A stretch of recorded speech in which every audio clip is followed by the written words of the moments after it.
Okay, let's get started where we left off.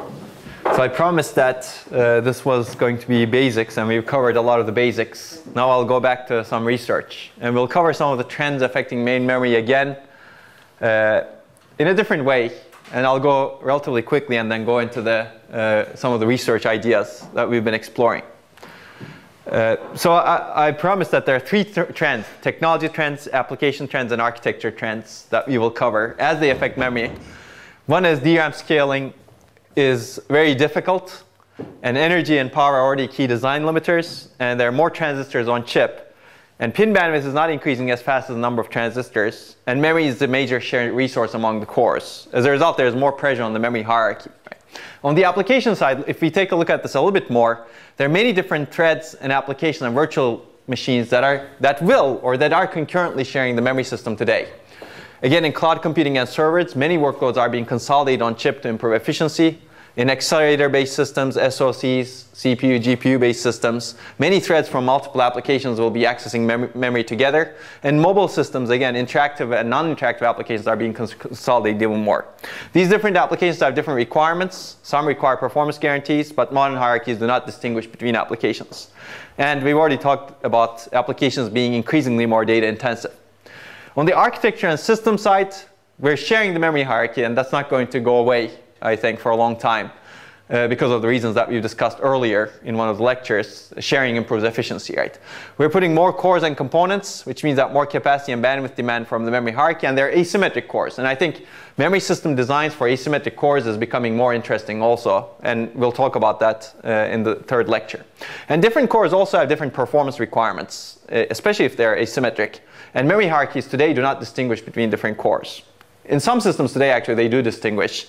After 6 or 7 years of research, finally, people are putting in ways of distinguishing between different cores in the memory controllers.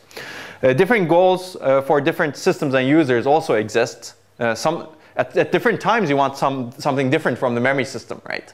Which means that we might want to study memory hierarchies that are more flexible and configurable. So this is, again, a summary. I already told about need for main memory capacity and bandwidth increasing. There's a new need for handling intercore interference in the memory hierarchy to provide fairness, quality of service, and predictability. And we want the memory system to be more flexible as well. And maybe we want to build substrates that are more flexible. And energy and power is a concern, and DRAM capacity, cost, and energy are not scaling well. So what are we demanding, again, from the memory system? Traditional requirements have been high system performance. This is all zero, right? Well, system performance is infinite capacity, and zero cost. We would still like that. Although system performance traditionally has been latency and bandwidth, right? And I would argue that we should think much more about the system today rather than just latency and bandwidth, because there's more interference in the system today, and we need to handle that. For example, you can build a memory system that has very low latency and very high bandwidth. If one application is hogging that memory, then your system performance tanks, right? That's not interesting. And enough capacity, maybe new technologies and waste management can help. Low cost, again, new technologies and scaling DRAM may help. New problems, technology scalability has become a new problem that we need to solve, and we've been talking about that. Quality of service and predictable performance is a new problem also. This has not existed in the single core times, right? Single core, actually it did, but it wasn't that bad, because single core can actually interact with, if you have a NUMA system, it can interact with some other threads. And energy is arguably not a new constraint anymore, but we want energy, power, and bandwidth efficiency also. So we'll talk about a lot of these today, tomorrow, and the other lecture. But I've already talked about the DRAM scaling problem. I'll just skip these to get to what we're going to talk about. Basically, I'll talk about the first solution and some of the solution directions that we've been exploring. Basically, how do you tolerate DRAM? We'd like to design DRAM together with the system somehow. I'll talk about 4 new DRAM architectures that we've developed in the last 2 years, actually. One is, how do you reduce the refresh impact? How do you reduce DRAM latency? How do you reduce DRAM bank conflict impact? And how can we accelerate fast bulk data copy and initialization operations, page copy and page zeroing, for example? Can we design very simple support in DRAM that could accelerate this by an order of magnitude? And I'll show you a solution, and I'll finish with that. But let's take a look at DRAM refresh first. I've already shown you this slide, so I'm going to go through this quickly. There are many downsides of refresh, right? Activate and pre-charge every n milliseconds. Energy, performance, quality of service. And refresh rate actually limits DRAM density scaling. So how is refresh done today? This is a very high-level picture. Basically, the DRAM controller issues an auto-refresh command periodically. And this auto-refresh commands, when the bank receives that command, actually when the rank receives that command, it refreshes a bunch of rows automatically. So the DRAM controller doesn't know which rows are being refreshed actually today. It didn't used to be the case that way earlier, but today that's the case. And we're going to change this with this work. What is the overhead of this on performance? So this is device capacity on the x-axis, going from 2 gigabit chips to 64 gigabit chips. This is what exists today, 8 gigabit chips. And this, on the y-axis, I show you the percent of time this device spends refreshing, only for refreshes. Today, with 4 gigabit chips, it's about 8% of the time, which is not that bad, arguably. It's pretty bad, actually, still. You're losing almost 10% of your time just to do refreshes. But in the future, if trends continue as we have them today, the chip will spend 46% of its time refreshing. So the chip was unable almost half of the time, which is unacceptable in a good design, I think. What about the overhead in terms of energy? Again, the same device capacity on the x-axis, percentage of DRAM energy spent refreshing. And with a 4 gigabit device, it's about 15% today. With 64 gigabit device, it's going to be about 47% with the scaling trend. So we want to, obviously this chip is consuming a lot of energy just for refreshing, and we don't want that. So this is the reason why refresh actually, or empirical view of why refresh limits DRAM density scaling. If you want to build bigger DRAM chips, we probably want to reduce this to something else. So one problem with conventional refresh is every row is refreshed at the same rate. But if you look at the refresh interval, and if you change that refresh interval from 64 milliseconds, you will observe that not many cells need to be refreshed at that rate. And basically, the observation other people have made also is most rows can be refreshed much less often without losing data. And here's one graph from this paper. They basically changed the refresh interval. They increased the refresh interval, and they figured out what fraction of the cells actually fail when you read them if you do not refresh them for a long time.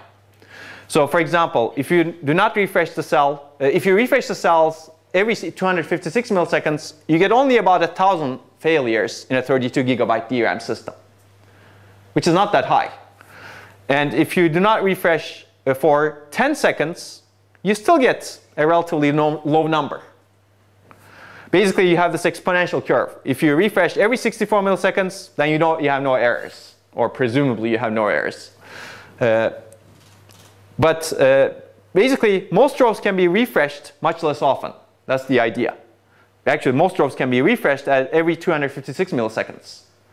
That way, you need to refresh only 1,000 rows, 1,000 cells, more frequently than every 256 milliseconds. That's the observation. This is theoretical results of empirical. This is empirical. Yeah, this is all empirical actually. This may be a Samsung paper, I don't remember. But, and we actually have these results. I'm not going to talk about them, but this is one of the assigned papers. We have an FPGA platform where we designed a controller, and we've taken existing DRAM chips and changed the refresh interval with our memory controller, and figured out that you get this curve. You get exactly this curve when you do it on real systems, on our system. And we have the ISCA paper that I'm going to present in a few weeks, basically talk about those results.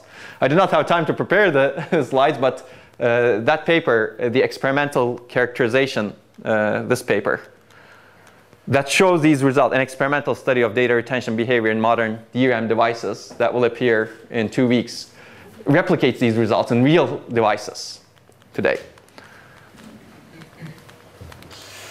So this curve looks like this. The problem is there's no support in DRAM today for different refresh rates per row. Actually, this is a zoomed out, zoomed in version. Only very few rows need to be refreshed at the worst case rate. Basically, only about 30 cells need to be refreshed at the worst case rate. Yes? What affects this? I mean, why? Why? Why? Because of the variations. Yeah. It's impossible to manufacture every capacitor and every transistor to be exactly the same, especially at the technologies that we have. As a result, you have huge variations in terms of the retention time, retention behavior, and the transistor sizing, right? because of that variation, you get this interesting behavior. It's actually a curve like this. Yeah, if you plot the probability density function instead of the cumulative function, you'll get a curve that's normalized, which is similar to a lot of variation curves, variability curves. But this is very wide, actually. A lot of people have exploited this. People have tried to launch security attacks. Basically, if you take DRAM and freeze it for a while, you actually reduce its susceptibility to losing data, and read it after, I believe, maybe a few minutes, you still get a good idea of what's stored in DRAM. I think the paper is called, it's by Halderman, if you're interested in this. Halderman et al. It's called Lest We Remember. Cold boot attacks on something, I think. If you search for this, cold boot attacks. It was a Usenix security paper in 2008. They've actually used this idea to get keys, like private keys from DRAM, by actually taking your laptop and freezing it, and maybe not even freezing it, and inspecting the contents of memory afterwards. Working memory, this is not storage. Storage is encrypted. So they're exploiting this fact. Data remains in DRAM cells after tens of seconds or much longer. And we're going to exploit it for different reasons. By the way, this is all, it turns out this is randomly distributed. So I say 30 cells, but this goes to 30 different rows, because it seems like this is a random process variation effect. So the key question is, can we exploit this to reduce refresh operations at low cost? So one idea is to identify the retention time of DRAM different rows and refresh each row at the frequency it needs to be refreshed. It sounds like a good idea, but it's very costly, right? Then you need to associate a retention time for each row. First of all, we're assuming that you can identify the retention time of different rows, which is a different issue which we're investigating right now, and there are issues related to it. But we believe that there are ways to do it, and I'm happy to discuss that later on. But that will be the assumption. We can identify the retention time of DRAM rows. And manufacturers have actually a very good idea about this, except it's not exposed today. That's what I mean by system DRAM co-design. If that's exposed, the system can do something about it. But if it's not exposed, then the system has to discover this again, right? How do you figure out what is the retention time of different DRAM rows? So a more cost-conscious idea, once you know the retention time, you can bin the rows according to their minimum retention times and refresh rows in each bin at the refresh rate specified for the bin. Basically, you quantize the retention times. And what helps you here is, well, you can have a bin that's refreshed every 64 milliseconds. You can have a bin that's refreshed every 128 milliseconds. And you can have a bin that's refreshed every 256 milliseconds. Is there a time variation? I mean, does this remain after manufacturing? Does it remain the same for periods of time, or does this change with time also? So does DRAM age, you're asking? Right. Maybe does it change? So as far as we know, it doesn't. It doesn't vary with temperature, but that's a predictable effect. I'll cover that. Now there's one other effect which is called variable retention time. So the profiling, figuring out the retention time, needs to be done very carefully, because some cells have multiple retention times. You need to find the minimum one. So in that sense, cells switch dynamically between different retention times, but there's a minimum one. So as long as you find the right minimum one, you're okay. And the key question is, how can you find that right minimum one? Okay, so the observation that makes this nicer is only very few rows need to be refreshed very frequently, which means that you can have only a few bins. So your storage overhead can be much smaller. So you can have low hardware overhead to achieve large reductions. Basically, you just need the bin that stores the rows or addresses of the rows that need to be refreshed every 64 milliseconds, and another bin that stores the addresses of the rows that need to be refreshed every 128 milliseconds, and everything else you can refresh every 256 milliseconds. Now you cut down your refresh rate by 4x almost. And that's what we're going to do. And that's what this paper is about. That's the idea. So what's the mechanism? First, we're going to profile the retention time of all DRAM rows. This can be done at DRAM design time, which is perhaps easier and exposed, or dynamically, which is harder, and we have ways of doing that right now. The second is binning. How do you store rows into bins by retention times? And we're going to use Bloom filters. Remember the Bloom filters that I talked about in evicted address filter? We're going to use Bloom filters for efficient and scalable storage. So if you look at DRAM, if you abstract away like this, this is the refresh rate of different rows. You have a tiny bit that needs to be refreshed every 64 milliseconds, and a little bit bigger bit that needs to be refreshed every 128 milliseconds, and a lot that needs to be refreshed every 256 milliseconds. So we're going to store only these addresses, and approximately again. So if you do this, you can have only 1.25 kilobyte storage for 32 gigabyte DRAM memory. And you can actually do the calculation. If you want to store everything on a per row basis, for 32 gigabyte DRAM memory, if you have row sizes that are, let's say, 16 kilobytes, that's a lot of rows, right? 32 gigabytes divided by 16 kilobytes is 2 to the 35 divided by 2 to the 14, right? That's 2 to the 21 rows. That's more than 1 million rows. And if you have even one bit, that's that's a lot of storage, right? So we're going to reduce that to 1.25 kilobyte. So once you have these bins that are balloon filters, memory controller basically checks when it generates an address, and it checks, should I refresh it now or should I not? Basically, it decides to issue a refresh to determine based on which bin the address resides in. That's the idea. So how do you do profiling? I'll go very briefly. You can write data to the row, prevent it from being refreshed for a while, and measure the time before data corruption. And that's how you can do it. For example, row 1 here, initially you write all once. After 64 milliseconds, you read, and it's all once. Then later again you try. After 128 milliseconds, you read, oh, there's one bit that has been corrupted. That's too bad, right? So you say this retention time is between 64 to 128 milliseconds. And you do this for every row in DRAM. So somebody needs to do this. And then there are a lot of questions actually that are tackled in the paper that I'm going to present in a couple of weeks, the experimental study. It turns out the data pattern affects the retention time, because the data pattern affects the interference between different cells, and sometimes you get a larger pool in the retention time. As a result, you get different retention times. So 1111 is not the worst case pattern. And the worst case pattern depends on how the chip is designed. So inter-row interference. Do you have inter-row interference? Inter-row interference, that also exists actually. I'd be happy to talk about the offline there. I share a paper if you would like. So inter-row interference also exists in DRAM. That would make it more complicated. But not in this case. So for that to happen, you need some longer effects. Yeah, longer time horizon. Not with one axis. With one axis, it doesn't happen. In Flash, actually, we've been characterizing inter-row interference in Flash, and whenever you do one axis, you affect the other row significantly sometimes. Okay, so there's data pattern depends, as well as there's this other issue of variable retention time. Basically, a cell jumps between two different states. Okay, the second is binning. The key question is, how do you efficiently and scalably store rows into retention time bins?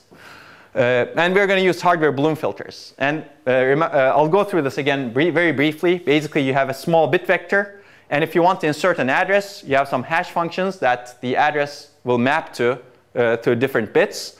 Let's say we want to insert row 1. Row 1 goes through these hardware hash functions and sets these bits. And let's say we want to test whether row 1 exists in the balloon filter. Then we input row 1 as an address. It goes through the hash functions, and it maps to the same bits because these are deterministic hash functions. And if all bits are set, then the row exists in the bin. Right? Let's say we want to check if row 2 is present. We input row 2. These go through the hash functions again, hardware hash functions. And row 2 maps to bits, some of which are 0. As a result, the balloon filter tells that row 2 doesn't exist because not all bits are 1. Right?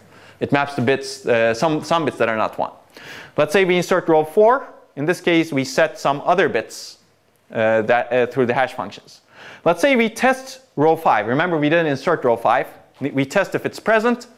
It happens to map to those bits that were set by some other rows that we've inserted. As a result, the balloon filter tells us, yes, row 5 is in. I have row 5. But this is a false positive, right? Because it's an approximate data structure that is used to represent set membership, you get sometimes these false positives. Now this will be okay, because we'll be refreshing some rows more frequently than they need to be refreshed.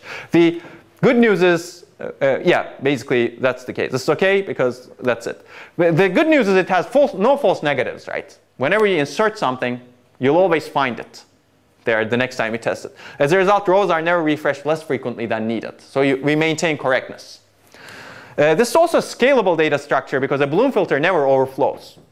So one suggestion could be, why don't you have a table that just keeps track of these 1,000 rows that need to be refreshed more frequently than every 256 milliseconds, right? That's not a scalable solution. First of all, you need to do a content addressable search in that table when you generate a row address. Second is, what if you add more DRAM into the system, right? You need to increase the size of your table. So that's not a good idea. Whereas balloon filter, as you add more DRAM to the system, you add more you set more bits, basically. You increase your false positive rate, but that's okay. There are no correctness issues. So it's efficient. There's no need to store information for a row on a per row basis. And for 2 filters for a 32 GB DRAM system, you get 1.25 kilobytes. And finally, how do you design the refresh controller, part of the memory controller? Basically, memory controller chooses a refresh candidate row, determines which bin the row is in, and determines if refreshing is needed. And this is one way of designing it. Basically, memory controller chooses each row as a refresh candidate every 64 milliseconds. It checks whether the row is in this refresh every 64 millisecond bin. If it does, it refreshes the row. Otherwise, it checks whether the row is in this bin, and every other 64 milliseconds window, it refreshes the row. Otherwise, every 4th 64 millisecond window, the memory controller refreshes the row. So this is pretty simple to design also. So we need to tolerate temperature changes. The good news is that change in temperature causes retention time of all cells to shift by a uniform factor. And actually, today's memory controllers implement this. The LPDDR systems, low power DDR controllers, do something called refresh rate scaling. They basically check the temperature, and if the temperature is beyond some interval, they increase the refresh rate for all rows uniformly. And this works well because of this characteristic. And you can actually do this. You can easily basically shift the refresh rate of different bins, and that's what we do. So one other question is, where do you put this? Actually, you could put this in different places, but let's take a look at our baseline design. In baseline design today, refresh control is in DRAM. So memory controller says auto refresh, and DRAM refreshes a bunch of rows. Memory controller has no idea which rows are being refreshed. The memory controller just needs to ensure to send those auto refresh commands at the right period. Radar actually can be implemented in either, radar meaning retention aware intelligent DRAM refresh, by the way. It can be implemented in either the controller or DRAM. If you put it into the controller, it looks like this, and that's the overhead. And we evaluate all overhead. If you put it in the controller, you need to change the interface, which means that, well, actually, you need to change the interface in both cases, perhaps. But now the controller needs to say which row needs to be refreshed. Right? It cannot just be ignorant. It cannot just say auto refresh and I don't care which rows you refresh. You keep track of that internally. Now the controller keeps track of it. You could also put it in DRAM. Now the burden is on the DRAM manufacturer, right? Then you still have some overhead, and maybe the overhead here is less acceptable, but it's not too bad also. Okay, let's take a look at some results. We have a baseline system with 30 gigabyte DRAM system with 8 cores and 64 millisecond refresh interval. We're going to use 2 bins. We're going to refresh a balloon filter for this range and another balloon filter for this range, and we're going to make the default refresh interval 4 times, 256 milliseconds. This is just a summary of results. If you do this, you can reduce the refreshes by 74.6%, almost 75% as you expect here, right? Well, why not perfectly 75%? Because there are some rows that need to be refreshed more often, and also you get some false positives. This leads to a 16% reduction in DRAM dynamic power and 20% reduction in DRAM idle power. So even in idle mode, you can reduce the refresh rate. And this leads to about 9% performance improvement. I'll skip this. There are comparisons in the paper to other mechanisms also. But this is the performance graph with 8 cores. And this looks at the different workloads. This is the average across all workloads and fraction of memory intensive workloads, benchmarks in a workload. So as you go from left to right, 0% to 100%, memory intensity, how often the workload accesses memory increases. Here you have a workload that's accessing memory very frequently. Here you have a workload that's still accessing memory. 0% doesn't mean that it doesn't access memory. It means it's still accessing memory, but it doesn't access memory as much. And this is the performance. So if you look at this, this shows the performance improvement over the baseline scheme, auto refresh. So the performance improvement on average is 8.6%. And performance improvement increases as the memory intensity of the workload increases. And this is expected because as you access memory more, refreshes become a more of a delay memory requests more. Right? What about energy efficiency? Same thing on the x-axis, and this is the energy per access on the y-axis. The benefits, energy benefits, increase with memory idleness, meaning if you have a workload that doesn't access memory that much, you get more energy benefit because less of the energy is spent on dynamic power, and the dominant part of DRAM energy is actually refresh in that case. Okay, and I guess what happens as you scale the capacity of the DRAM chip? This is the performance that you get as you increase the capacity. Here we're just looking at the latency and bandwidth effects of capacity and energy effects of capacity. We're not using that additional capacity. We're not saying the additional capacity buys your performance. So as you increase the size of your device capacity, the performance of auto refresh degrades a lot, right? But radar degrades more gracefully. So with a device capacity of 64 gigabits, you get much more performance improvement because refresh is a much bigger bottleneck with a device that is 64 gigabits. So you almost double your performance. So this is a much more scalable way of tolerating refresh if you do it.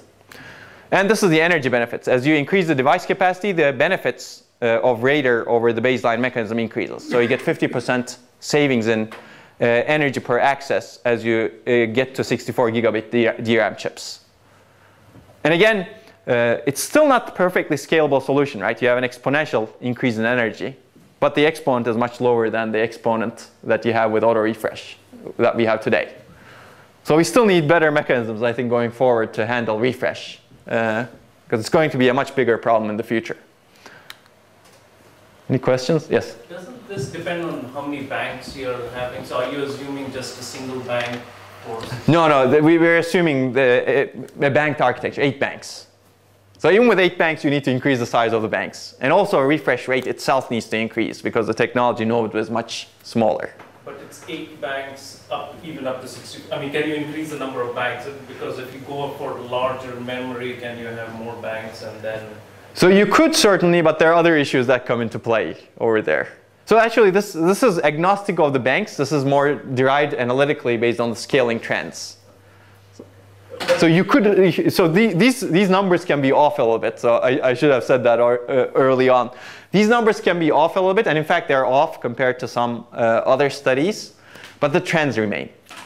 The trend is exponential. Maybe the number is not 47% as I showed you earlier, the fraction of, but it may be 35%, right? Yeah, I mean, not just the numbers itself. I'm just wondering whether is it normal that if you're going to higher memories, you would end up having more banks, or that's typically not the case? So that's a good question, actually. We used to have memories with 16 banks with DDR, I believe. I've seen those, but now the DDR3 says it's 8 banks. So there's a trade-off there that's a little bit complicated. Because there are 8 banks even with different, I remember saying even with more memory there's still 8 banks. That's right, exactly. Even with, so I think there are other trade-offs that come into play, like latency, for example, because as you add more banks, you have more electrical loading on the bus also, and that changes your latency. So it's not purely, that's why we didn't want to go into optimizing the design space, otherwise this will become a much more complicated curve. So this is mainly based on the scaling trends that TRFC. We can talk about that. Okay, any other questions? Okay, so I think going forward, refresh is a very interesting problem actually. If you have ideas, I'd be happy to chat about that. We're still looking at the problem, especially online profiling mechanisms. And if you're interested, I'd encourage you to read the ISCA paper. That's purely based on real system results. So the second topic I'll talk about is how can you reduce DRAM latency? And this is, as I told you, is a tough problem. If you look at historical DRAM latency capacity trend, we plotted this over the last decade, a little bit more than a decade. Capacity has increased exponentially by 16x in the 12-year cycle. But latency has reduced by 20% only. So it's definitely not exponential. And I'm actually surprised at this 20%.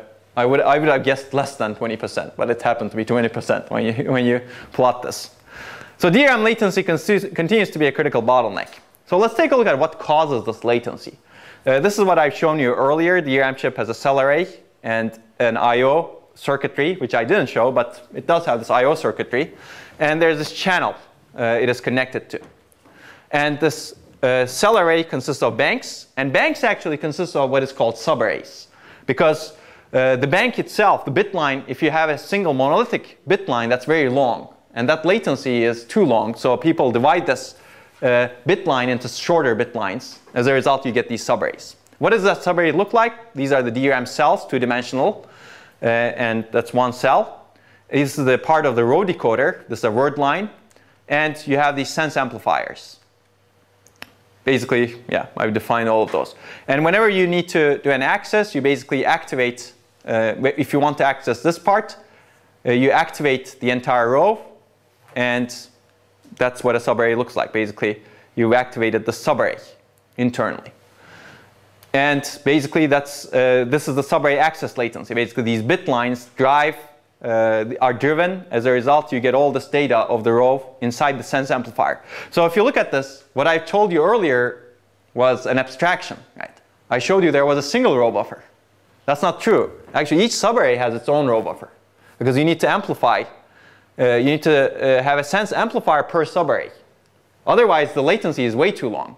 Now your bit line is shorter because you've chopped up your long bit line, but now you need to have these sense amplifiers. So you can actually have many sense amplifiers, and we're going to you can actually exploit all of these row buffers as potential caches, and we're going to exploit that in the next idea. But here the point is that the subarray access latency is long. There's also I/O access latency, which is muxing out the column, and this actually is shorter. So subarray access latency is dominant because this muxing out is much faster, and you could actually overlap it with other latencies. It turns out you could prefetch data, and you could mux out more quickly.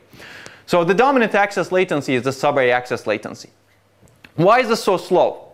Well, you have these cells, and you have these bit lines, and you need to amplify the data that you discharge from the capacitor.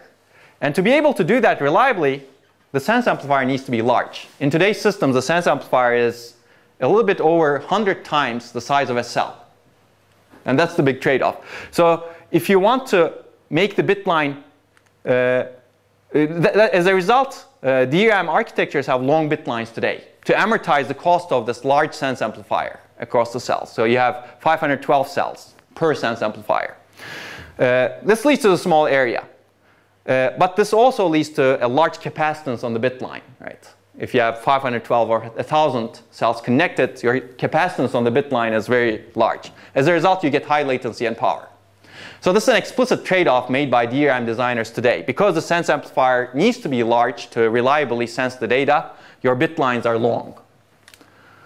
Okay, so this exposes a trade-off though, right? You have this area versus latency trade-off. You can have a long bit line like this, but there's nothing that specifies that you have to have this. You could actually make the bit line shorter, right? And you can have many more of these sense amplifiers. This is faster. The problem is it's also more expensive. It's higher area. This is smaller. So we have this trade-off between area and latency. So let's take a look at the effect of that trade-off. This is the latency on the x-axis in terms of nanoseconds, and this is normalized DRAM area, the die area. Ideally, we would like to be here, cheaper, and faster here. That's where we would like to be. Commodity DRAM today has long bit lines, 512 cells per bit line, and as a result, it has more than 50 nanosecond latency. This is what happens as you reduce the cells per bit line to area versus latency. And there's fancy DRAM in the market that you can buy, like reduced latency DRAM or fast cycle DRAM. This has short bit lines, 128 cells per bit line. Its latency is much lower, but its die area is much higher. Even though it may not look like much higher, the cost increases exponentially here. So if you want to pay money for that, you'll see that the cost is very expensive. And there are applications where this fancy DRAM is used. Very high-speed networking applications, for example, routers use some of these fancy DRAMs. Not all of them, maybe, but some of them. So our goal is to break this trade-off, somehow achieve the best of both worlds. I'm not going to promise that we're going to make all of this memory this way, because I think that's magic. So we're not going to do any magic. We're going to try to approximate the best of both worlds. So basically, how do we approximate the best of both worlds? Long bit lines have small area, high latency. Short bit lines have low latency, but large area. So we'd like to get the green without the red. So our proposal is we'll start with the long bit lines, but we want to get rid of the high latency. How do you get rid of the high latency? Well, we'll try to make it look like this. To make it look like this, we're going to create a portion that's short bit line at the bottom, which is fast. And we'll still keep the long bit line part of it, but we're going to isolate that portion at the bottom from the portion from the top by adding isolation transistors. So we have a heterogeneous DRAM bank. The bottom, we'll call the near segment, is going to be top, is going to be slow, but it'll buy you capacity. That's the idea. It's called tier latency DRAM. You get small area using long bit lines, and you get low latency in the near segment. When you enable only the near segment, you can isolate it. Because when you isolate it, the capacitance of the long bit line is not exposed to the sense amplifier. You can read it fast, right? So that's the idea. Divide a bit line into two segments using an isolation transistor. That's the isolation transistor. This is the near segment. That's the far segment. When you want to access the near segment, we turn off the isolation transistor, which basically removes the far segment from the point of view of the sense amplifier, right? Now, the sense amplifier sees the capacitance of only the near segment, which means that it's fast. You get reduced bit line length, reduced bit line capacitance, and low latency and low power when you access this part. When you want to access the far segment, you turn on the isolation transistor. Now you get the full bit line length, and in fact, a little bit longer. You get large bit line capacitance, and you also see the additional resistance of the isolation transistor. So the access of this part will be slower, as we will see. As a result, you get high latency and high power. So let's take a look. Yeah. In that case, you have to also do some scheduling or allocation mechanism so that most frequently accessed data will appear at the near segment. At the near segment, exactly, yes. So this is similar to the cache you've been talking about. So we're trying to create this caching area, fast area within the DRAM without introducing new row buffers. This is going to be much cheaper than the cache DRAM that I described earlier by adding row buffers, because we're not actually adding new SRAM structures into DRAM. Okay, so let's take a look at latency, power, and area evaluation. Commodity DRAM has 512 cells per bit line. I'm going to show you results with near segment 32 cells, far segment 480 cells, and I'm going to vary that later. And paper has a lot of evaluations actually on with SPICE simulations using circuit level DRAM models. And power and area evaluation is done. This is a tough area actually in DRAM, but we have DRAM area and power simulators from Rambus. Actually, you can access that too, and energy calculators from Micron. So what is the effect on latency? The commodity DRAM, this is row cycling time, how fast you can issue different activates to different rows consecutively. 52.25 nanoseconds in commodity DRAM. Near segment reduces that to about 23 nanoseconds by 56%. So this is very fast. But now the trade-off is far segment access latency is higher, 23% higher. What about power? Again, there's 51% savings in power when you access the near segment, and 49% increase in latency in far segment access. And what's the cost of this? It turns out these isolation transistors, that's the main cost, adds 3% additional area to the DRAM chip. It's surprising, 3% is, you wouldn't expect 3% perhaps, but it is 3% to operate this reliably. That's why anything you add into DRAM that looks like logic adds overhead. A lot of overhead, in fact. Okay, what about the trade-off? As you increase the near segment length, this is what happens to latency. Basically, latency increases, especially when the near segment length is high. But when the near segment length is small, up to 32 cells, you don't get a huge latency increase. The existence of the near segment has an overhead in itself. Okay. And this is what happens to far segment latency as you vary the near segment cells. Basically, far segment latency, it doesn't go down that much. So you have this trade-off. So we're going to choose 32, and 32 happens to be the best in our workloads. Okay, so where do we end up in this latency area and latency trade-off? Our goal was here. Near segment actually breaks this curve, but far segment pushes us over here. So we're going to need to manage this structure. So how do you leverage tiered latency DRAM? And I think this is an open area again. Basically, this is a substrate that can be leveraged by the hardware and or the software, maybe cooperatively. There are many potential uses.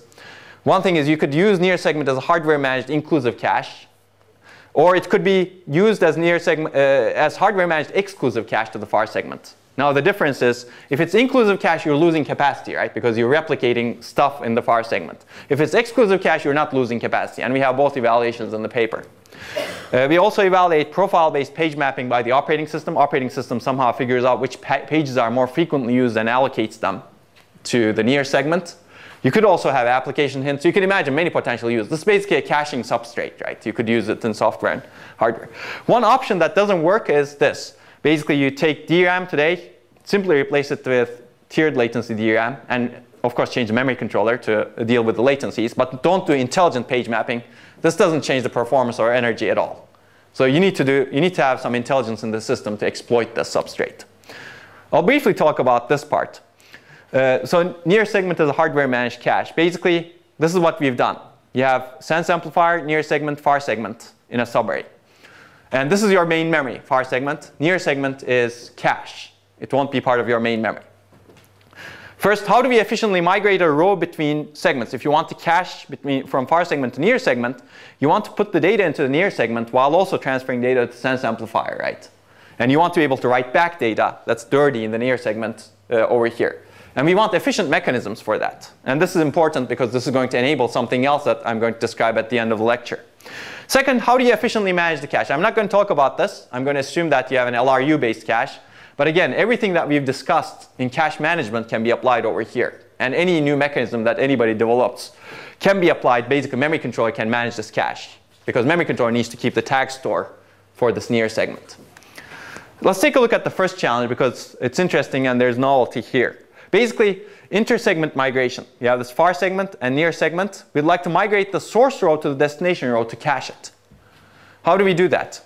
Well, we could. A very naive way is to have the memory controller read the source row byte by byte, all the way off the DRAM chip, and write to the destination byte by byte, all the way back into the DRAM chip. That's the way it's done today, right? Which is not a good idea, because this eliminates all the benefits of caching. So we need a mechanism to do this on the DRAM chip very quickly. The idea is the source and destination cells actually share the bit lines because they're in the same subarray.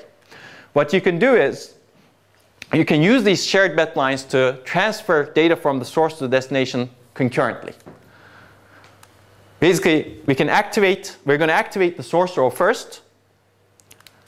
What will happen is that will bring the data into the sense amplifier, just like we've discussed, because the isolation transistors are obviously turned on.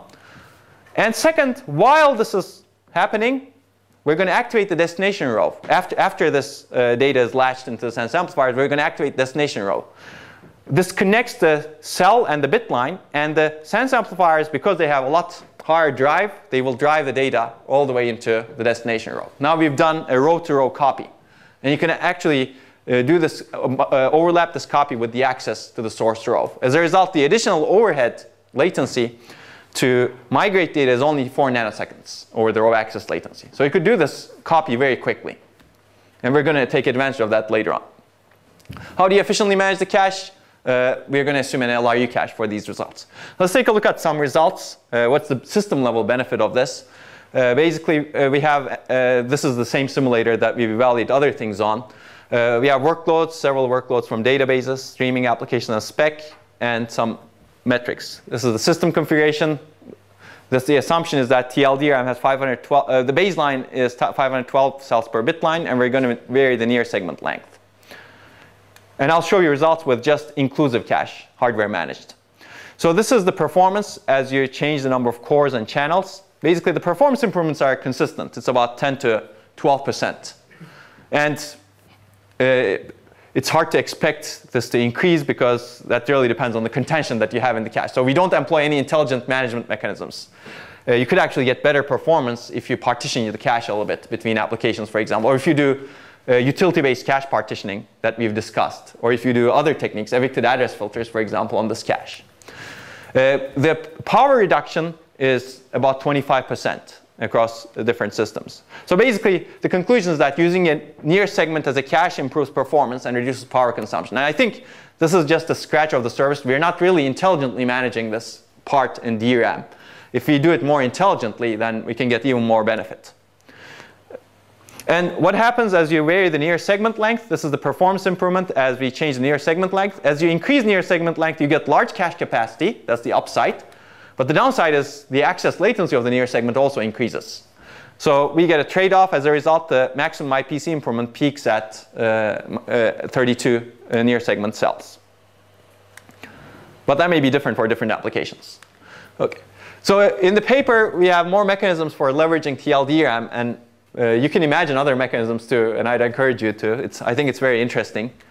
And with other mechanisms, there's performance improvement and power reduction. One interesting option is having more than 2 tiers, right? Well, you can actually have more than 2 tiers, a second tier and a third tier, by adding more isolation transistors. And you can get latencies that are still better than existing DRAM if you have a second tier. But the data mapping problem becomes more complicated, and you have additional overhead. There's detailed circuit evaluation, and there's of course storage cost that needs to be in the memory controller to have this implemented, and you can see that in the paper. Okay. Yes? So these bitlines, they are kind of somehow serially or connected to all the rows. Is there a space from, would you not have direct bitlines to individual rows and not have to go through serially? Would that increase the space on the chip quite a lot to have all these rows, direct bit lines from the rows? Looks like I see. the top, they're all coming down sequentially down through the rows. So your suggestion is not to have, or have more bit lines? Have more bit lines. Yeah, that increased the area overhead quite a bit. In fact, these are very tightly packed. Yeah. So they're a metal layer on top of the capacitors and the access transistors, and they're very tightly packed. And these transistors that you're having now, for every time you're going to charge them, you have to switch it. So every whatever 64 or 20 whatever milliseconds. Oh, when you refresh them. Refresh them, right. Yeah, when you refresh them, you need to refresh the far segment also, and you switch the isolation transistors. That's right. Does that create any problems? I mean, switching these so often, is that an issue, or that it's all? So within the time scale of 64 milliseconds, actually many of these simulations are less than 64 milliseconds. Actually, I'm not sure about that, but it's a larger time scale. The refresh interval is at a larger time scale.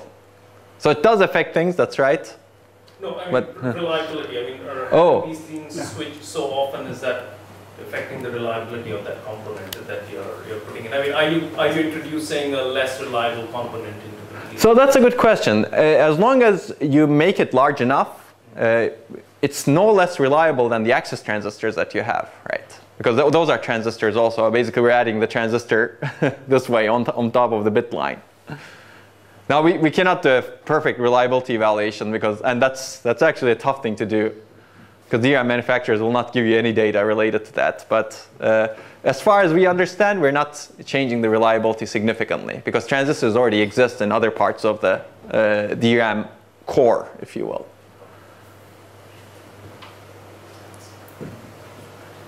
Now, there's one reliability issue that's interesting. This transistor needs to be enabled while you're activating another row.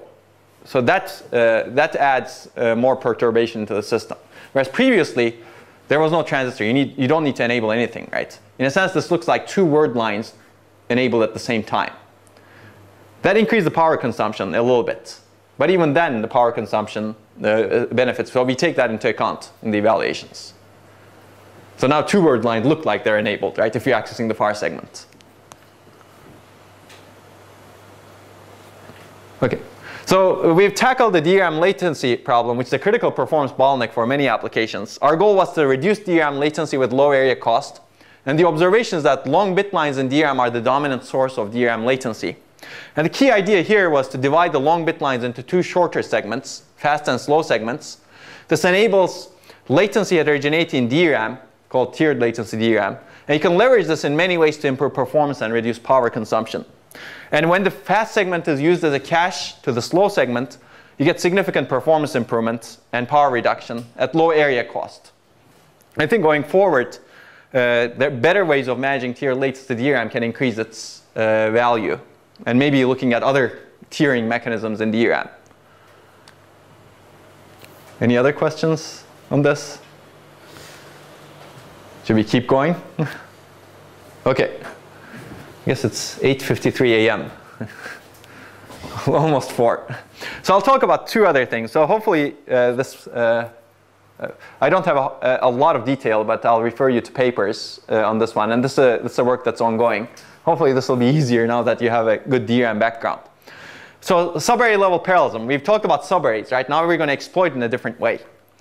And the problem we're trying to solve is the memory bank conflict problem. The problem is if you have 2 requests that go to the same bank, they're today serviced serially. This is costly in terms of both performance and power. We would like to reduce the bank conflicts without increasing the number of banks. Ideally, I mean, if you add more banks, you get rid of the problem, right? Well, that has a lot of issues. Because if you add more banks, now your latency can increase. There are many ways, actually. You can add more banks by adding more channels. That increases your pin count. You can add more banks by increasing the number of banks in a DRAM chip. That makes the chip more costly. And also, latencies may increase. And you can add more DIMMs. That actually increase the latency a lot also. So we're going to try to do it at very low cost. That's the hope. And the idea is to exploit the internal subarray structure. Even within a bank, you have these subarrays. Today, they cannot be accessed independently. We're going to make them accessible a little bit independently. Not perfectly independently, but if you actually make them accessible a little bit independently, at a very low cost, you can get the benefits of more banks. That's the idea.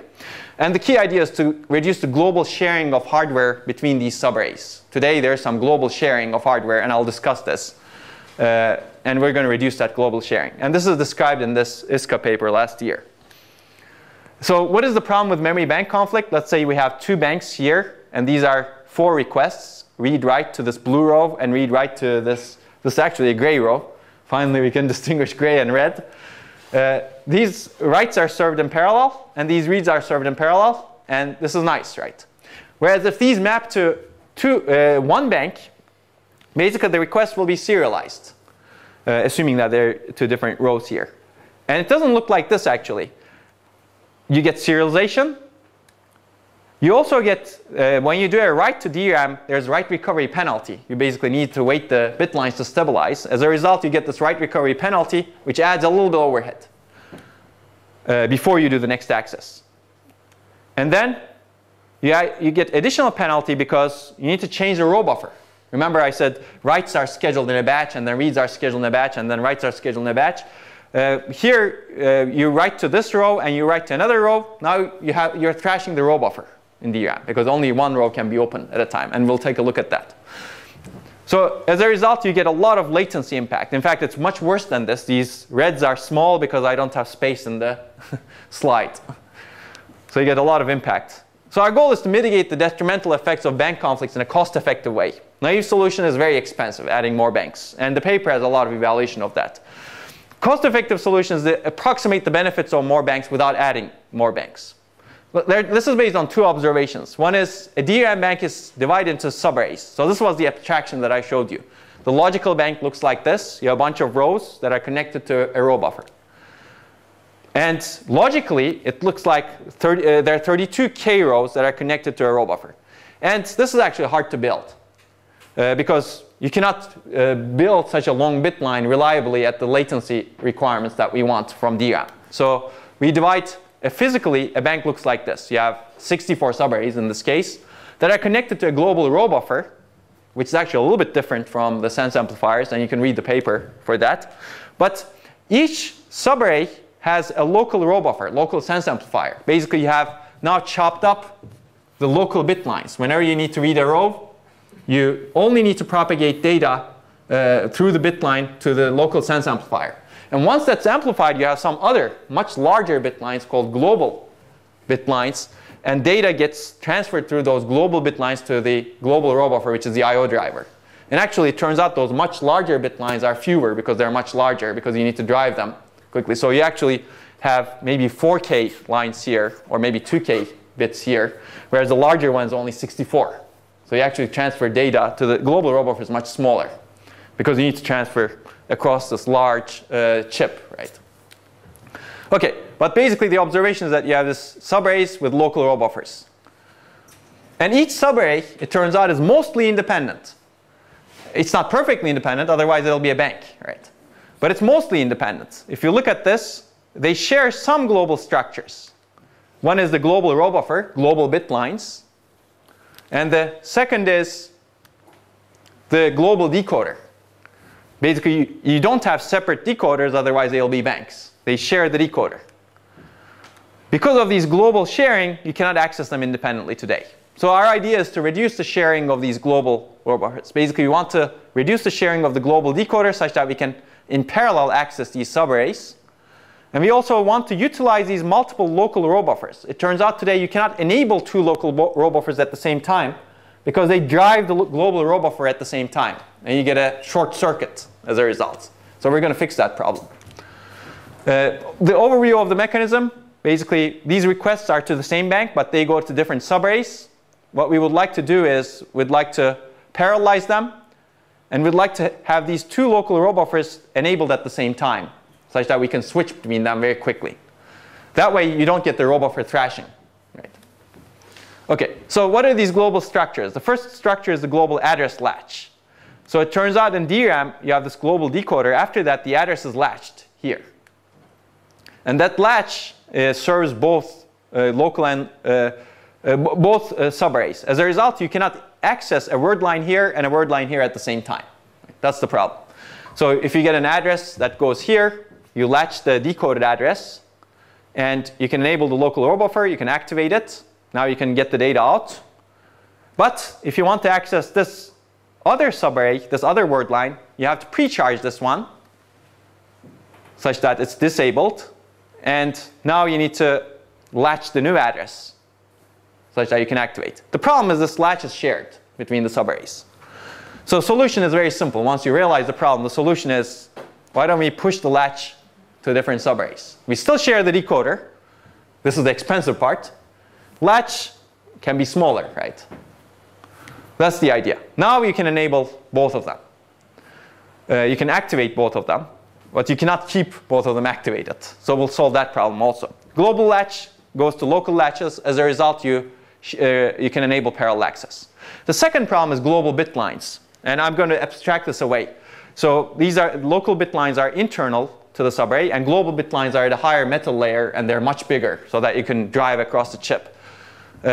Now, if two subarrays are activated at the same time, I'm going to push that over here. You can think of the connection of a local row buffer to the global bit lines as a switch. So you can the switch can be open, in which case neither of these subarrays can be connected to the global bit lines, and none of them are driving.